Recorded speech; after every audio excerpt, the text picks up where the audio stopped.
2014 was not necessarily the most fun year when it comes to world news, but it was a fantastic year for heavy metal.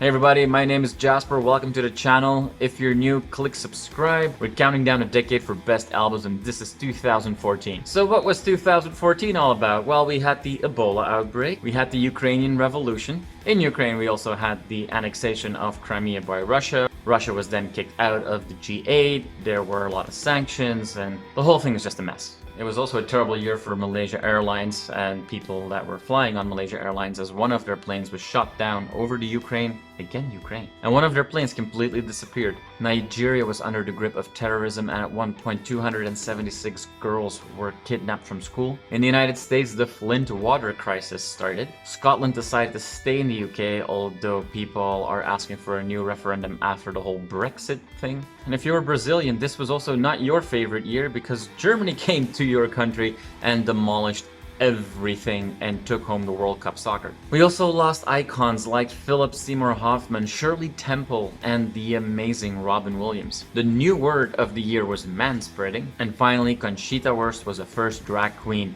to win the Eurovision Song Festival. An eclectic year, to say the least. But boy, was there some amazing metal produced in 2014. Before we get started, I'm gonna give a few honorable mentions. There were just so many great albums in 2014, so here's a couple of albums that I really had a good time with, even though they're not in my top 5. We've got Hail the Apocalypse by Avatar, we've got Runes by Bury Tomorrow, we've got Blues Pills by Blues Pills, we've got Space Police Defenders of the Crown by Edguy, and finally we've got Construct Rage of the Merciless by Goatwhore. Alright, let's kick it off with number 5.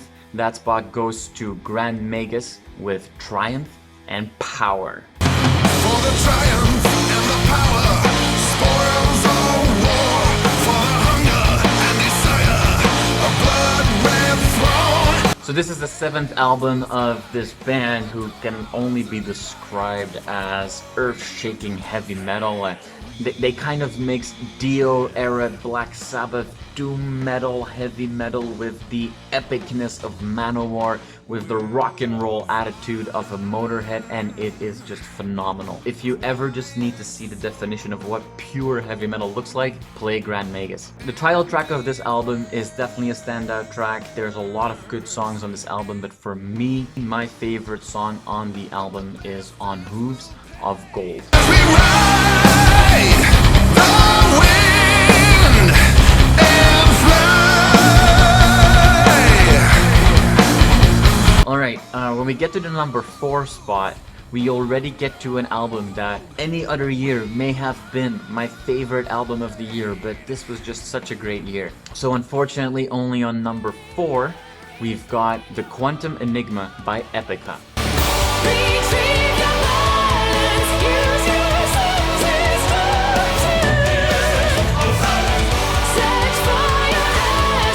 So this is the band's 6th album. Epica is a band with Dutch and Belgian members who play, a symphonic heavy metal, very much in the category of Nightwish and Within Temptation. But compared to those bands, Epica has never really given up the extreme metal influence. So you still have blast beats from time to time, powered by one of the best drummers in heavy metal, Arjen van Wezenbeek, but also, some of the grunting that is definitely still there by one of the main songwriters, Mark Jansen. The secret ingredient, for me at least, of Epica is definitely singer Simone Simons. She is my favorite singer in metal, hands down. There's a lot of hits on this album that are still life staples, like The Essence of Silence, but my favorite song on the album is probably The Second Stone. Sometimes I feel like my reason is weakening.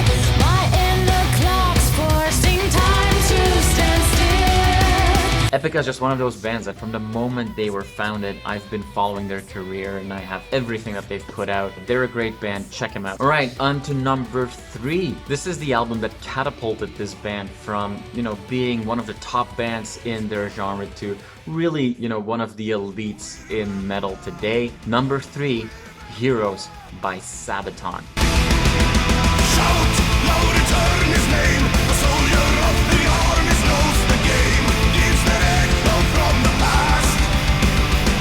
Sabaton mostly sings about famous battles in history. For this album, they took a bit of a different perspective, where they were focusing more on individual heroes. It's a good formula, it worked really well. All of the songs are focused on the Second World War, and not all of them on the Allied side, so there definitely was a little bit of controversy about some of the material. Nevertheless, this is a fantastic album, and Sabaton is definitely nowhere a political band whatsoever, and has been very outspoken against right-wing ideology. So let's focus on some of the songs. Night Witches is fantastic. Smoking Snakes is fantastic. As a Belgian, I definitely liked Resist and Bite, about the fighting in the Ardennes where a handful of Belgians tried to stop the entire German blitzkrieg. But there's no doubt that the biggest hit on this album is To Hell and Back.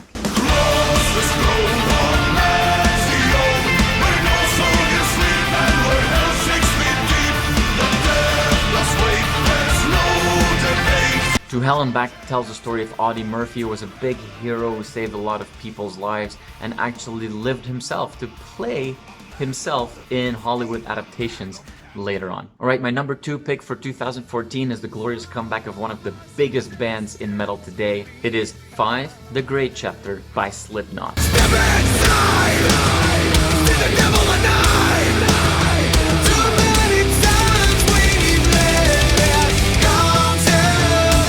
Slipknot's 5th album came out in the middle of a new metal revival. We saw some old bands coming back and new bands as well, but I'll talk about that in a different video. This is obviously the first album after the band lost Paul Gray and fired Joey Jordison, but boy, this was a comeback. There are a lot of amazing songs on this album, like The Devil and I, but also songs that will be mostly remembered by ta-ta-ta-ta-ta-ta-ta-ta-ta-ta.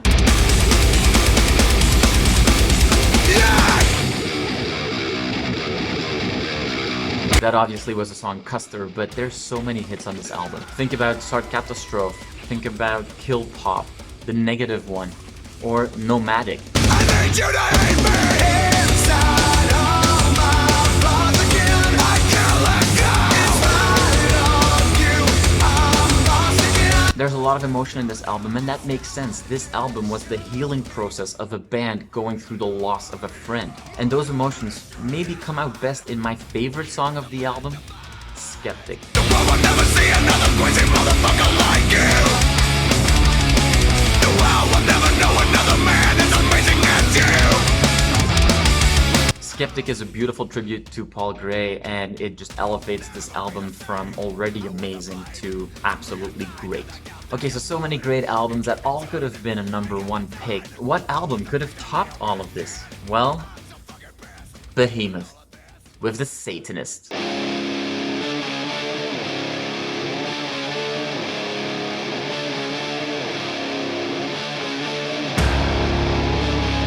I would argue that it's been since Black Sabbath's Black Sabbath or South of Heaven by Slayer that a guitar riff has opened an album so menacingly. Talk about glorious returns. This was the comeback of Behemoth, who were on the rise in the Black Death. The debate is still going on. Extreme metal subgenre, when their rise to fame halted, when singer Nergal was diagnosed with leukemia. Knowing the personal struggles that this band went through to get this album made makes every experience just so much more genuine. Example, the rage of Furor de Venus.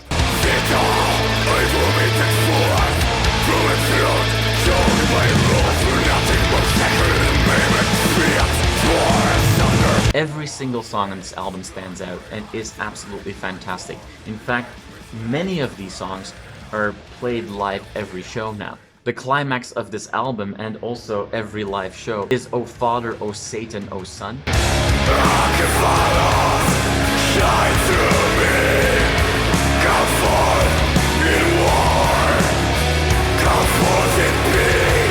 That song turns every Behemoth show into a collective prayer to the Dark Lord or the power everybody has within themselves.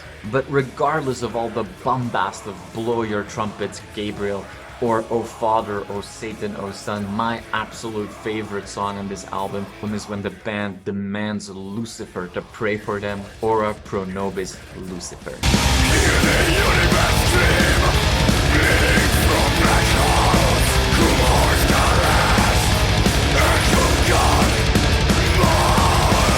2014 was an exceptionally strong year of metal, so I'm sure I've missed out some albums that you really like. So let me know in the comments which albums you wanted to see on this list, and I will definitely take a look at those. We'll see each other soon when we talk about 2015.